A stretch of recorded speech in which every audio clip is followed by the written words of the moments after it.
Assalamualaikum warahmatullahi wabarakatuh. Alhamdulillah kita bertemu lagi, dan kali ini saya akan mencoba menjawab berbagai pertanyaan dari siswa-siswi kelas 1 terkait pembelajaran. Oke, baiklah. Pertanyaan nomor 1. Assalamualaikum Pak, saya mau nanya bagaimana cara berenang yang baik. Assalamualaikum. Pertanyaan dari Fahira akan Bapak jawab. Berenang yang baik adalah berenang dengan menggunakan teknik yang baik. Bagaimana cara melakukan teknik yang baik? Baik itu gaya dada, gaya bebas, gaya kuku ataupun gaya punggung, yaitu dengan berlatih tekniknya yang baik. Berbagai gaya itu punya teknik masing-masing. Jadi kalau mau berenang yang baik harus latihan dengan sungguh-sungguh ya. Pertanyaan dari Abizar kelas 1A. Pertanyaannya yaitu, boleh nggak makan sambil berenang? Tentu saja tidak boleh. Kenapa? Karena kalau berenang itu bernapasnya itu menggunakan mulut, bukan hidung. Jadi kalau sambil makan berenang ya itu akan susah bernapas ya. Selanjutnya dari Arfan kelas 1A, jam berapa waktu yang baik untuk berenang? Untuk berenang sebaiknya tidak malam hari ya. Ya, lebih baiknya pagi atau sore. Kenapa? Karena cuaca tidak terlalu panas. Dengan cuaca yang ya cukup sejuk, berenang juga akan lebih menyenangkan. Oke, selanjutnya pertanyaan dari Tasya 1A. Bolehkah buang air kecil di kolam? Oh jangan, itu mengotori kolam. Sementara kolam kan dipakainya tidak untuk sendiri, banyak orang ya. Oke, berapa lama waktu maksimal buat berenang? Ini pertanyaan dari Aisyah Hasna kelas 1A. Sebetulnya tidak ada waktu berapa lama, itu tidak ada batasan. Tapi kalau boleh saya saran itu sebaiknya 2-3 jam, jangan melebihi. Kenapa? Karena di dalam kolam itu mengandung kaporit. Mana kaporit ini zat kimia untuk membunuh kuman ya. Nah, yang berenang itu kan bukan hanya satu orang, banyak orang. Sehingga kalau pakai kaporit itu kuman-kuman di dalam air bisa masuk. Tapi kalau terlalu lama kita di dalam air, nah si kaporit ini bisa merusak. Apalagi kalau panas, itu kulit kita bisa terbakar atau retak. Selanjutnya pertanyaan dari Tasya. Ya.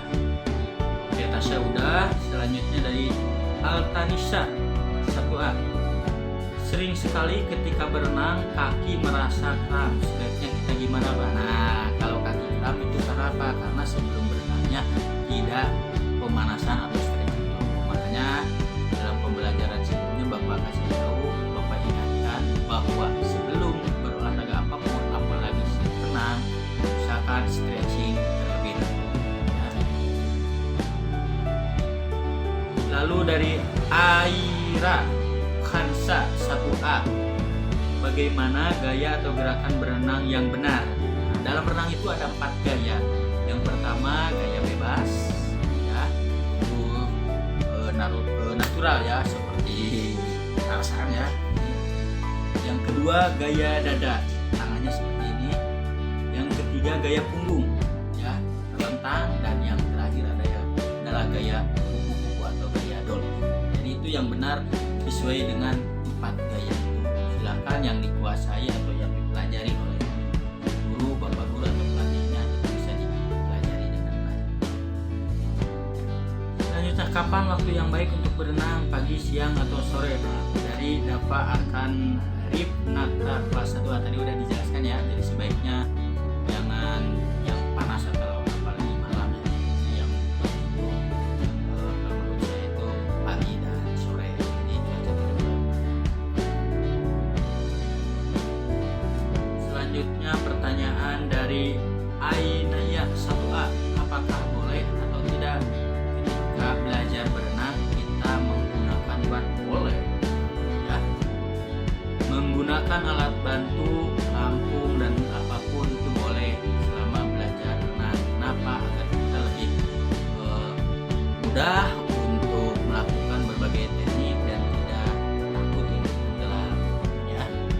sudah bisa ya, tidak digunakan lagi lah ya. Selanjutnya Amelia Putri 1A, seharusnya pakai baju apa yang nyaman untuk berenang, Pak? Ya, pakai baju yang untuk berenang ya. Sekarang pakai itu baju renang yang tidak terlalu bebannya berat ketika di air. Nah, itu baju renang yang lebih baik. Kalau misalkan Ananda ingin menutup aurat, nah itu sekarang sudah banyak baju-baju renang yang baju renang muslimah ya, atau Islam itu udah banyak. Jadi sebaiknya pakai baju renang, jangan pakai baju yang lain. Kenapa? Karena kalau baju yang lain itu nanti ketika berenang akan berat. Nah, sehingga susah untuk belajar teknik-teknik renang. Pertanyaan berikutnya dari Septia Nuraini 1A ya. Apakah sebelum berenang kita mesti pemanasan dulu ya? Itu pasti tadi ya, biar kita lebih siap untuk melakukan berbagai gerakan dan juga menghindari terjadinya kramp ya. Selanjutnya dari Gofar 1B, kenapa kalau berenang harus makan dulu? Nah, kenapa? Itu sebelum berenang ya 15 atau 30 menit sebaiknya kita makan dulu di rumah. Kenapa? Karena air itu dingin, kalau kita perut keadaan kosong itu bisa masuk angin dan lain sebagainya. Jadi sebaiknya kita makan, tapi jangan semenit sebelum berenang kita makan dulu. Nah, jangan. Sebaiknya disiapkan dulu di rumah sebelum sudah terisi 1 jam atau 30 menit sebelum berenang lagi sudah makan. Sehingga kalau dalam keadaan selanjutnya pertanyaan dari Aisyah kelas 1B. Kenapa kalau sudah renang kita harus minum? Nah, kalau sedang berenang tenaga kita terkuras, cairan kita juga terkuras, sehingga kita memerlukan lagi cairan. Walaupun di dalam air kita tidak akan memenuhi kebutuhan cairan dalam tubuh, sehingga harus minum ya. Selanjutnya pertanyaan dari Dimas Alfarizki 1A, berapa lama waktu yang baik untuk berenang? Tadi sudah dikatakan sebaiknya 2-3 jam. Lalu pertanyaan dari Sela Aulia 1B, butuh waktu berapa untuk melakukan pemanasan sebelum berenang? Nah, stretching tidak terlalu lama ya, boleh 10-15 menit tidak jadi masalah. Yang penting kita melakukan stretching atau pemanasan sebelum berenang. Dan yang terakhir dari kelas 1 yaitu dari Azkia, mengapa kalau mau berenang harus pemanasan dulu? Tadi sudah terjawab, jadi kita terhindar dari kramp ya. Itu saja yang dapat Bapak sampaikan. Semoga tidak puas dan semoga lebih banyak lagi mencari ilmu terkait dengan olahraga renang ini. Sekian, wassalamualaikum warahmatullahi wabarakatuh.